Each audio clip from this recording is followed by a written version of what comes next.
Hi. Well, hello. Yeah. I am silly excited because 3 books have been released this week, and this one's today. I have yet to post it up on Facebook, but I have on the webpage for cc&d magazine that if anybody wants to have a pre-Amazon, pre-printer book republished, let me know. And someone did about May 1996. Huh. And this was the cover for it. And I giggled my butt off. He's like, I gotta find a camera that works. Yeah, exactly right. And it just said poetry and prose on the typewriter and all of the clip art things around this page. And the one thing that I thought was kind of funny about it is that the back cover, when I did it, I just like flipped it for the back cover. And said, oh, by the way, it's the back cover. Do you want this, sir? Sure. Try. And see how that goes. See how long. So yeah, and so I had to come, and because they were being reprinted, because back in the day they were saddle stitched and hand printed. Yep. Although in 1996 this had news stories and political news and PETA news and an AIDS Watch and Philosophy Monthly. This issue happened to have in the news section all of the senators and congressmen's snail mail and email addresses. Whoa. In case you wanted to contact them. Yeah. I put it in the issue. And That'd be different now, wouldn't it? well, yes, which is why I couldn't put that in this one. I'm like, right, this is all time-sensitive stuff. And in the original print issue was part 1 of the Unabomber's manifesto. Oh, yeah. And I said, well, it's only part 1, so I'll give you the link to where it is on the SCAR's website so you can see it, but I won't bother putting it up They there. didn't release that, did they? Oh, yeah. They did? They did it as an effort to have people recognize who it was, and it was in the Washington Post and the New York Times. That worked. And the brother, the wife of the brother is like, this really sounds like, and this is how he made the connection. Yeah, so seriously. And it's really kind of funny that I don't put it in print issues anymore, but this would just be loved by Ted Kaczynski that it's only available electronically, since he was all for that. Read the manifesto.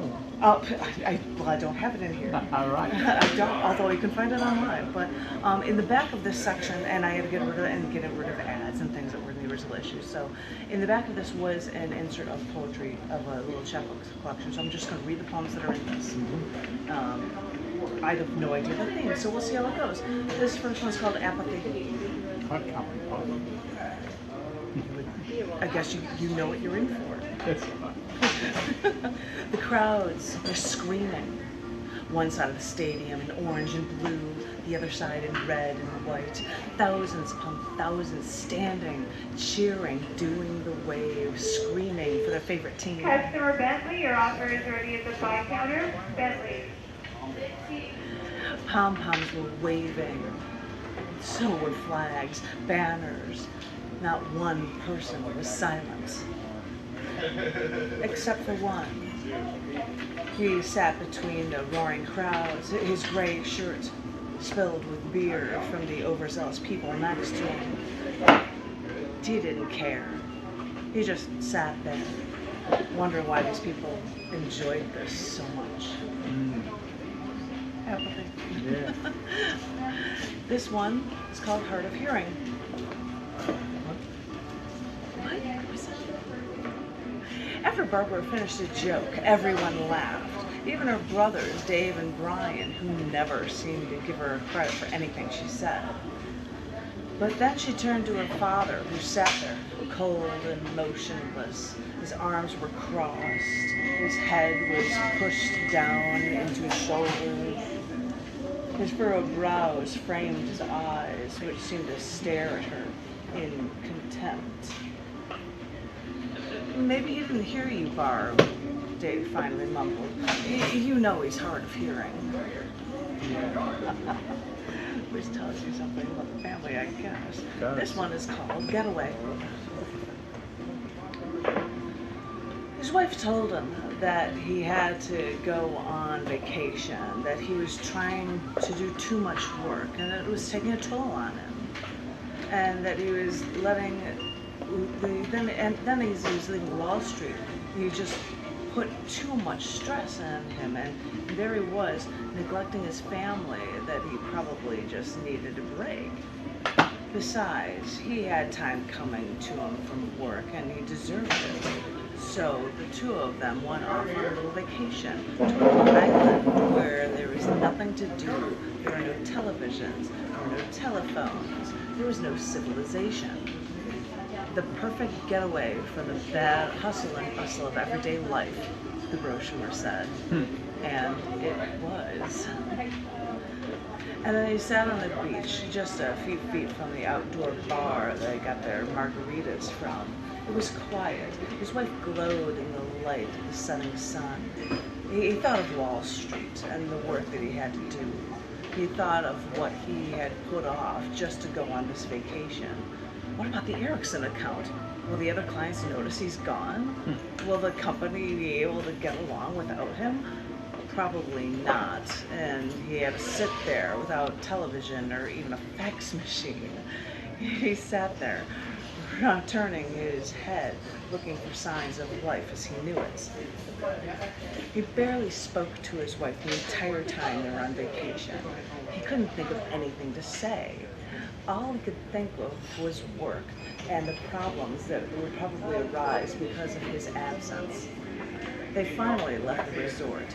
He woke up the next morning in his own bed, which was too hard, and began to wonder if the past week was all a dream. He quickly got dressed, poured a cup of coffee into his car mug, tucked in his briefcase under his arm, and took off for work. He got to work early. He found stacks of paper on his desk and a pile of messages in little pink slips of paper. The phone was already ringing off the hook. His secretary walked in 10 minutes later. "Sorry about all the work, sir," she said. "That's what I get for going on vacation," he replied. "Are you glad to be back?" she said sarcastically. "Yes, I am," he said with a sigh. This is how some people can think of a vacation, I suppose. This one is called leaving. She walked over to the thermostat again. "It's hot in here," she said to him again, but the temperature was still cool, 68 degrees. He started complaining to her about something, like he did before, like he'd do again. She walked into the kitchen and started splashing cold water on her face. "Could I get a can of sardines while you're in there?" he said to her without saying a word. She walked to the front door, picked up her denim jacket off the brass coat rack, grabbed the keys hanging from the hook, and walked out the door. She walked a mile and a half in the cold before getting to the empty field.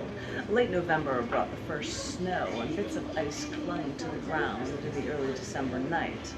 She walked out into the grass and leaves and listened to them crack as she moved. The water she splashed on her own face was now starting to freeze.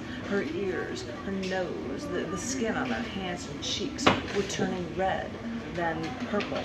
The tops of her legs hurt from the cold. She walked to the center of the field, and she sat down in the dirt. She smiled. She laughed.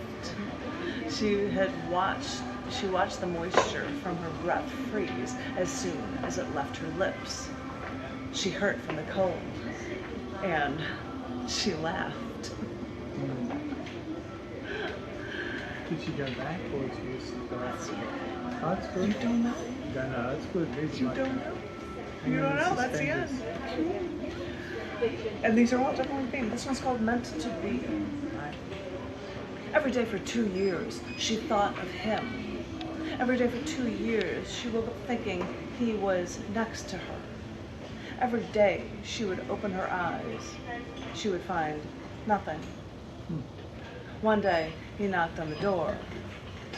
I want you to meet my fiancée. This is Marie. It's nice to meet you, Marie. I wish you two the best. Bye. You had a leak? This one's called New Vacuum Cleaner. Elizabeth was only 5. She thought she was doing the right thing. She accidentally sucked up the tiny goldfish when she knocked over the aquarium. and she tried to vacuum the floor.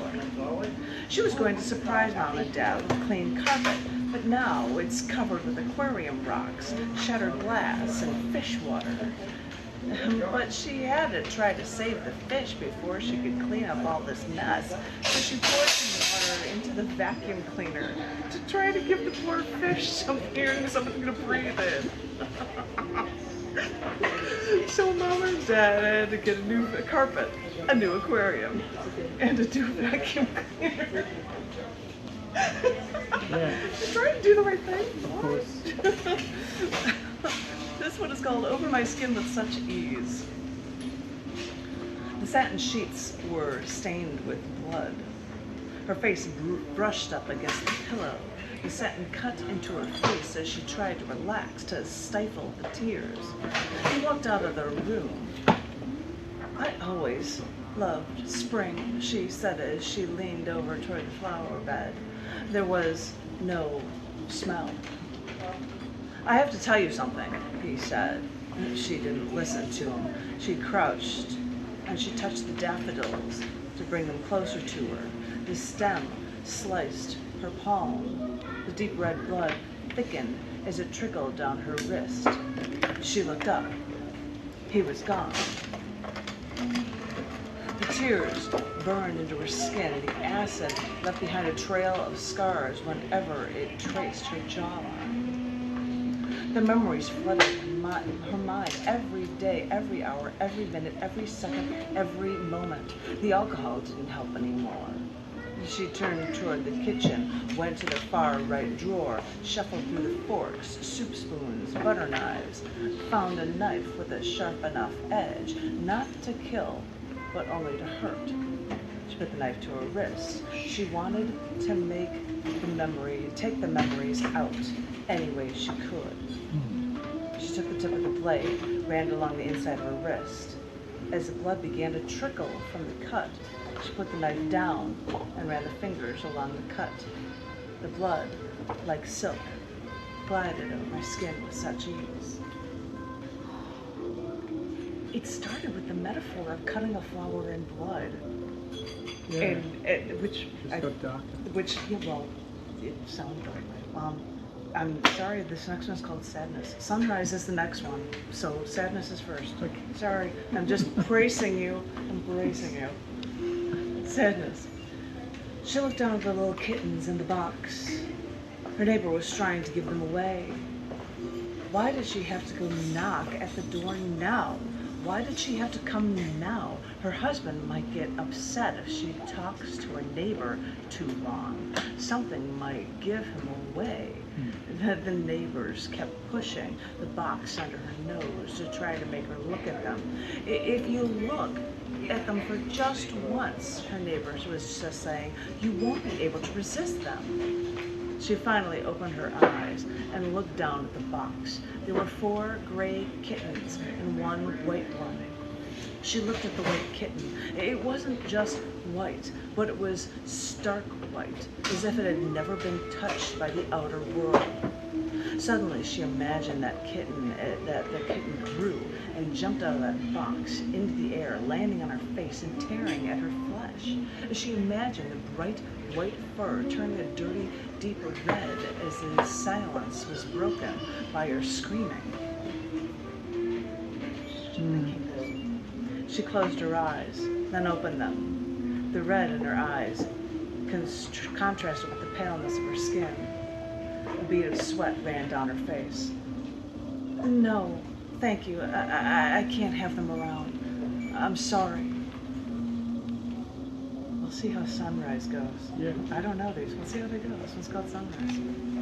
The last time I actually remembered seeing a sunrise was my junior prom.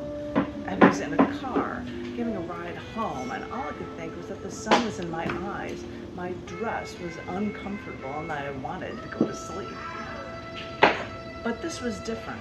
We had just moved into our first apartment together, and the night before he made me dinner after pulling the dishes and candles out of boxes that were still packed. Dennis called my name, woke me up. Get up, you have to see this. I think it was the most beautiful sunrise that had ever existed. I leaned up against the window while he stood beside me with his arms wrapped around me. I felt like he would never let me go. I didn't know this apartment came with a view.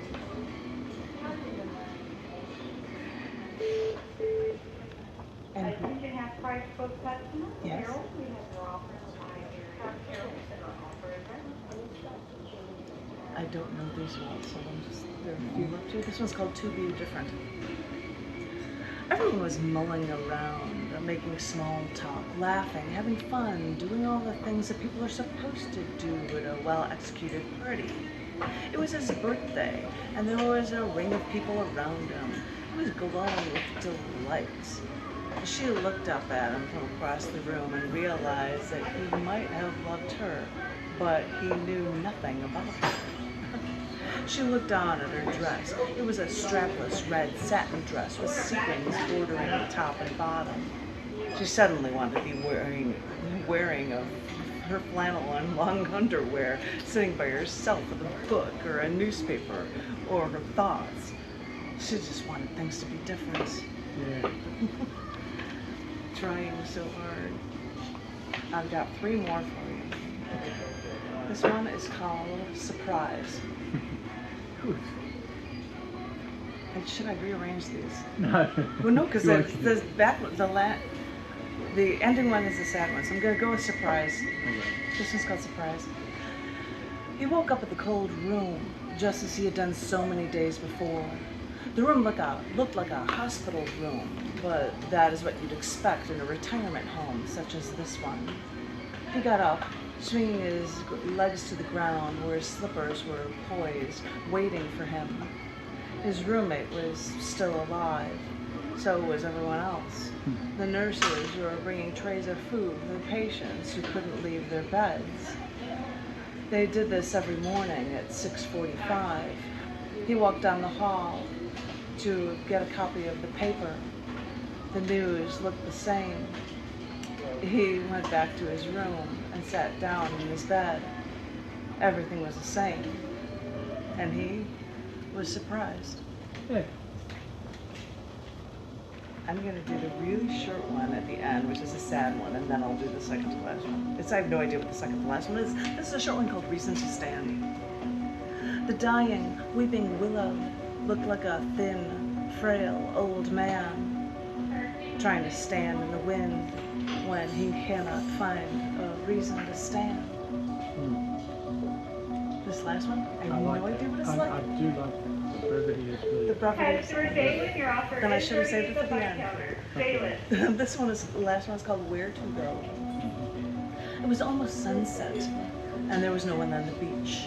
She was there just to see sunset, just to try to calm herself down. She had to get away, she thought. She just thought she couldn't take it anymore. His affair, her job, the kids' problems, her weight, the vacuuming and dusting. So she went to the beach.